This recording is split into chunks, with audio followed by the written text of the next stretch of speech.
In this question, you have to identify which type of population interactions is widely used in medical science for the production of antibiotics. Option A, commensalism. It is incorrect because commensalism is an interaction where one organism benefits while the other is neither harmed nor benefited.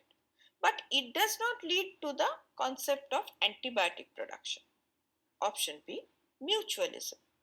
This is also incorrect because mutualism is a type of species interaction with both organisms benefit, such as in nitrogen fixing bacteria in a plant root.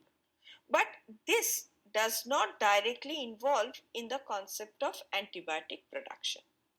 Option C, amensalism. Now in amensalism, one organism is inhibited or destroyed while the other remains unaffected. Antibiotics that are produced by certain microorganisms like fungi or bacteria to inhibit or kill the competing microorganisms. So, this interaction is an example of amensalism, and this is widely utilized in medical science for antibiotic production. Thus, it is the correct option. Option D, parasitism.